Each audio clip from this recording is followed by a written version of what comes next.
nakilala ko si Chin nung nagtrabaho ako sa PCC. So, nung unang kita ko sa kanya, para akong may kamukha siya.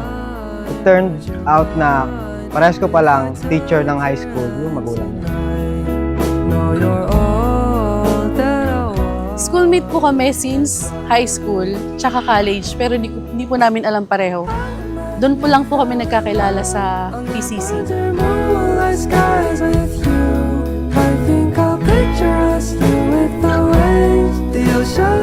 I remember the first time na kinausap mo ako. May event sa PCC noon, then you approached me.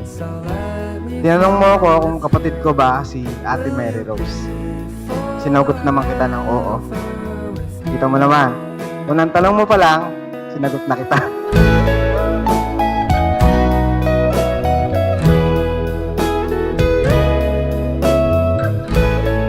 Imagine, we were in the same high school, then the same college, yet never crossed paths.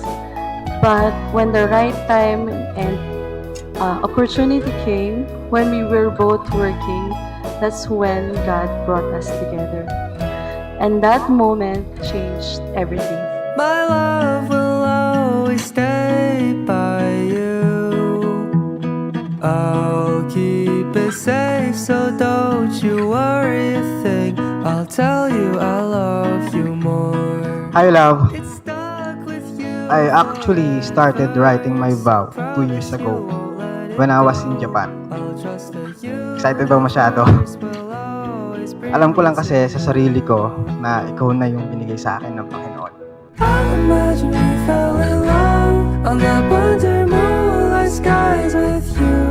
I think I'll picture us, you with the waves, the ocean's colors on your face. I'll leave my heart with your air, so let me fly with you. Will you be forever? Maganda kasi you started as friend, di ba? And remain as friend forever. Kami na mama mo, di ba? Friend kami, we have common friends, pareho kami ng gusto, pareho kami ng kaibigan, pareho kami ng pinagkakaabalahanan. So, in that way, kumbaga, mas lalong matatighten yung band ng dalawa. Kasi iisa yung mga gusto nyo mangyari, iisa yung grupo ng kaibigan nyo, iisa yung mga hilig nyo.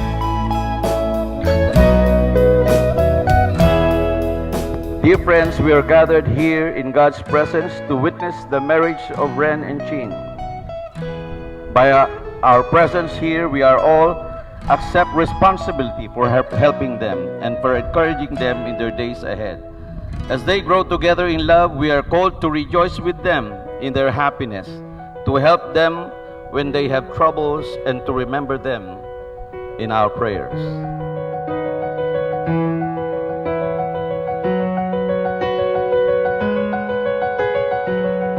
Ngayong andito na ako, I'll make it up to you lahat ng na-miss natin na dapat magkasama tayo. I love you because of your patience and understanding.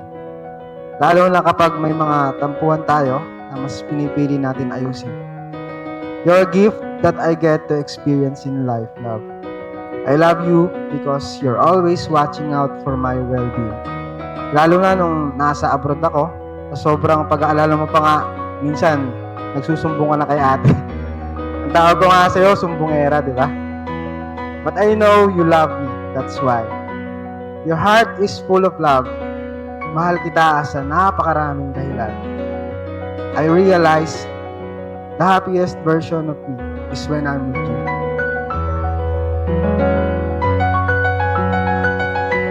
Normal yung magkakatampuhan, hindi mawawala yun. Oo. Basta laging pagkayari nun, andun pa rin, hindi dapat mawala yung love ninyo sa isa't isa.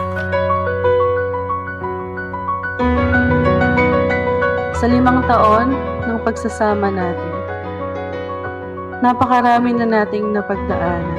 At buong loob kong sabihin na malalagpasan natin ng anumang problema. Hindi lang dahil nasubok na tayo ng panahon. Hindi lang dahil may suporta tayo mula sa mga mahal natin sa buhay. At hindi lang dahil mahal natin ang isa't isa. kundi dahil alam kong sa bawat pagsubok, kasama natin ang Panginoon. Yan kasi pagpapalaki sa akin, sa ugali ko, at kung ano man yung naman ako sa inyo na magaganda, ganun din sa mga hindi magaganda, pero ganun pa man, proud na proud ako na kayong dalawa, mama, yung magulang. There's a question that you often ask me. Bakit mo ako mahal? Usually, ang sinasagot ko sa'yo, basta mahal kita. Simpleng tanong pero ang hirap sagutin. I didn't know back then, basta sa puso at isip ko, mahal kita. I'm not best when it comes to expressing my feelings to you, but now, my love, gusto kong sagutin yung tanong.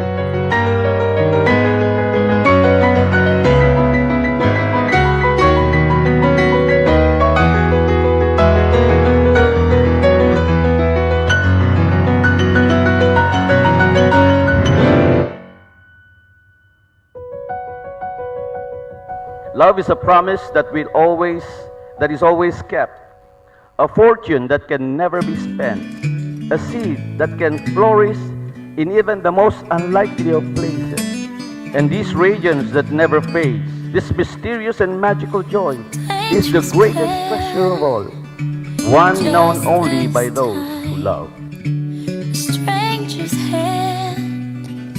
Mahal kita kasi you are everything to me. You're the reason I'm happy each and every day. Lalo na kapag nilulutuan kita, then may pa-dance moves ka pa. Lalo pag masarap yung niluto ko. I love you because of your heart.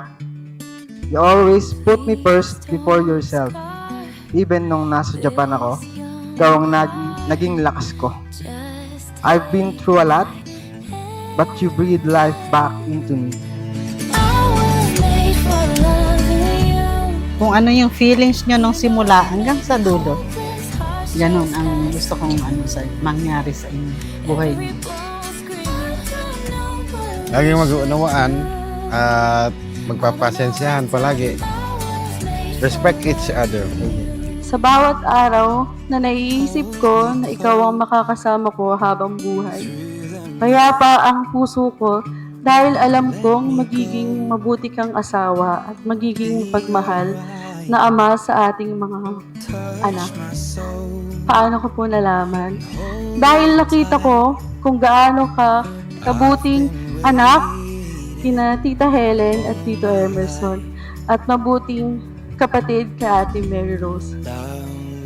Salamat po sa lahat ng suporta at pagmamahal. Mang, Tay, Gina. Hindi lang po si Chin ang minahal ko. Kasama po kayo sa minahal ko. 'Cause I was made for loving you.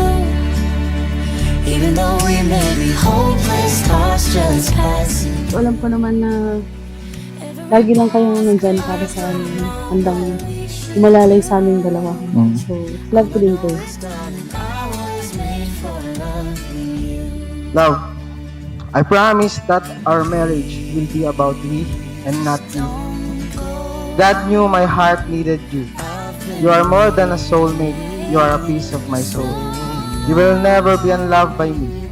You are too well tangled in my soul. I want you and only you. I love you so much. Jesseline Pajardo, San Andres.